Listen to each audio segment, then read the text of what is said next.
See, in this news cycle, it's important to highlight the victories as well, and this is definitely one of those. The detention center Florida officials have named Alligator Alcatraz borders the Miccosukee Reservation. Osceola is a Miccosukee tribal activist who today still finds herself fighting to protect this land. I wish that runway would go away. I wish we could all come together and agree that we need to return it back to the natural state and just have that runway go away. The Miccosukes have now filed a motion to join a lawsuit against the state and the federal government over the makeshift immigration detention camp that went up at record speed on that very same runway. Alcatraz, a judge ruling today that any building going on must stop. Very enthusiastic when I heard that we had this temporary halt in construction. Oh, that's gonna hurt! As news broke last week that a federal judge had blocked further construction at the migrant detention facility known as Alligator Alcatraz, what was less reported is at that time more than 100 members of the Miccosukee tribe were entering the 5th hour of a contentious community meeting. Before that meeting was interrupted by news of the unlikely victory that they had helped block further construction of the detention center. Activist Betty Osceola is with the Miccosukee tribe, which along with environmental groups made their case to a federal judge in Miami that the site threatens sensitive wetlands and violates federal environmental law. I don't understand the environmental concerns there. White House Border Czar Tom Homan dismissed those concerns, saying the aging airstrip at the site existed prior to its current use as an immigration detention facility. They're moving, sewage water in and out every day. So I don't see any environmental impact. But the judge still granted the temporary halt after the state refused to stop work voluntarily. Reacting to the ruling, the plaintiffs wrote, "We're pleased that the judge saw the urgent need to put a pause on additional construction, and we look forward to advancing our ultimate goal of protecting the unique and imperiled Everglades ecosystem from further damage caused by this mass detention facility." The Miccosukee tribe, which has less than 1,000 members, thrust themselves in the middle of the most high-profile use of an environmental law to challenge the Trump administration, as they attempted to use the outskirts of their reservation to expand on their prison. The detention center Florida officials have named Alligator Alcatraz borders the Miccosukee Reservation. Florida officials have said that there's not much other than pythons and alligators in the area. What do you want people to know about this location? Well, if there's only pythons and alligators, I'm wondering what I'm doing in that area and what my people and my family have been doing in the area for centuries. Tell us what is there beyond what they're describing. There are about 19 traditional villages as well as our main reservation. There's also numerous gladesmen who've been there for quite a while as well. So it's not just the tribe that has a footprint in the area, but, fellow Americans. How close is this proposed detention center to your reservation, and how may this detention center impact your tribe? It's about a 20-minute drive from our reservation, but as I mentioned, there are villages right by. In fact, it's less than 100 yards down the road from one of our Panther Camp villages, a village that would often take our students to go gigging to engage in traditional activities. So right now, I would say it's reminding us that we are not done trying to secure our future like we thought we were.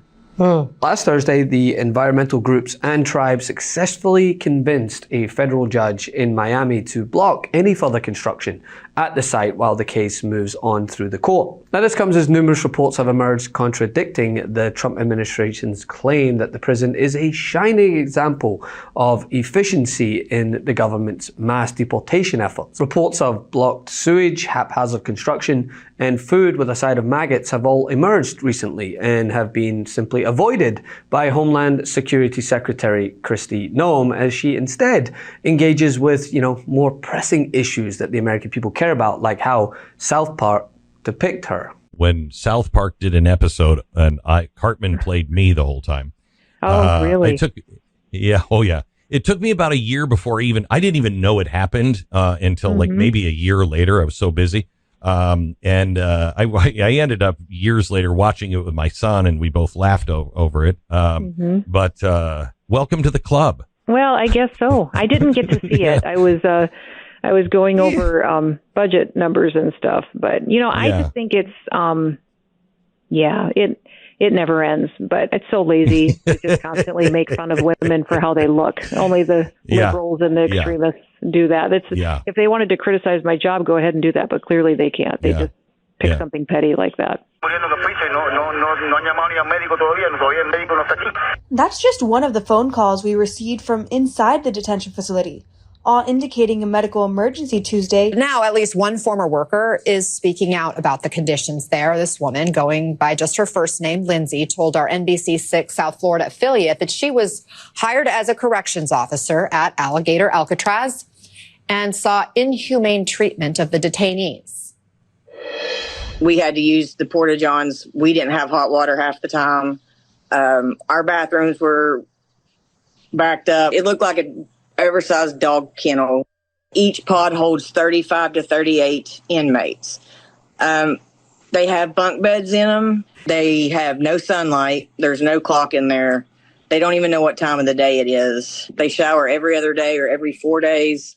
The bathrooms are backed up because you got so many people using them. These people are still human. You've pulled them from their livelihood. They're scared. They don't speak our language. And yeah, I was fired. And yeah, I'm pissed off. But more so than ever, they're doing wrong.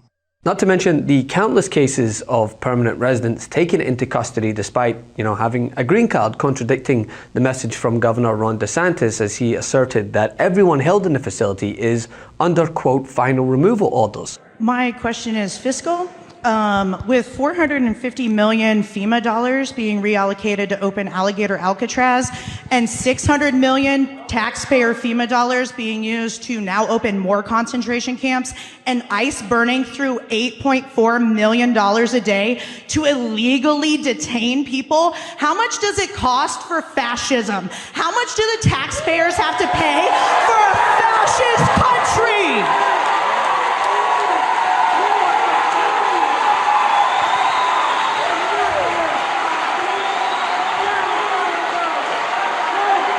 And this is why stories like this are important to highlight, right? Because while the Trump administration appears to be proudly taking credit for Alligator Alcatraz, while the federal government has basically washed its hands of the matter in court, on the local level here, people are fighting this administration and winning. And in 2015, Greg Chin, a county aviation spokesperson, told the Miami Herald the airstrip only saw an average of 12 landings and takeoffs a day, though Chin points to recent data that does show an uptick in takeoffs and landing from November of 2024 to June of this year, with an average of 150 operations a day. There's this. We don't have anything here to support, they need to come in here and get fuel or maintenance, nothing. This is just purely touch and goes, approach, and stuff like that. That's the airstrip manager back in 2023. Footage from 2 years ago shows what activity here actually used to look like before. A virtual ghost town compared to now. But still, the state claims with thousands of people now living here, with all the traffic and all the noise and all that equipment, there's zero impact. You got 5,000 gallons of jet fuel on site. Environmentalists not buying it. It's a nice theory, and if it had demonstrated that they have figured out a way to magically appear with zero impact, that would be cool. I would be happy to look at that analysis and review it. That was not done. But the concern goes beyond the immediate. The concern is the longer that detention camp is allowed to continue, the wider it opens the door for possible future development. Someone's going to have this bright idea of what else they need to do in the area. That's what is very scary. There's a risk dangerous zoning precedent could be set that would forever disrupt this wild space that is supposed to be protected by federal law. Why do it on tribal land? It's tribal land? Yeah. Everything in America is tribal land. Dozens of Native Americans and residents of nearby Ochapi gathering along the side of US 41 to push back against Alligator Alcatraz, a 39-square-mile deportation center surrounded by 50-plus miles of swamp. Now they're trying to turn it into a concentration camp prison. Unwilling to waver as they witness human rights being violated and sacred land used to further this cruel mass deportation agenda. So while there are senators like John Cornyn in Texas who are proudly claiming that a similar detention center is in the works in that state, but says the only holdup is that they have to think of a, quote, similarly attractive name. The state of Florida has stepped up to the plate recently, helping the administration to open a detention facility that's come to be known as Alligator Alcatraz. I'm hopeful that other states will step up to help in similar ways. If we could find a way to make something like this work in Texas, I would strongly support it. And I'd encourage our governor as well as Secretary Noem to explore the possibility of locating future detention facilities in Texas. This is a reminder to us all that you don't have to sit on the sideline. I would always be concerned when there's an increased presence within the Everglades itself and the Big Cypress. You know, anybody who spends any amount of time out there can tell you there are a myriad of issues that still need to be addressed, you know, whether it's pollution or invasive species, and those haven't been addressed to the capacity they need. And now we're adding further potential issues upon that. And you're adding stress to an ecosystem that's been under enough stress already for centuries. And billions of dollars in state and federal funds, as you know, have been poured into restoring the Everglades in recent years. Do you think that this facility will impact those restoration efforts? It has to, because the policy that's being enacted in place right now, it's taking away from the attention of that restoration efforts. And even going back to the restoration efforts, the reason the tribe has always been involved in these, or tried to be involved in these discussions, well, we're supposed to be consulted with matters to do with the Everglades and Big Cypress. And that is a concern of ours as well, is that we were not consulted in the process of this. The truth is more important than ever. Check out our new Truth Over Lies collection at store.MeidasTouch.com. All 100% USA union made.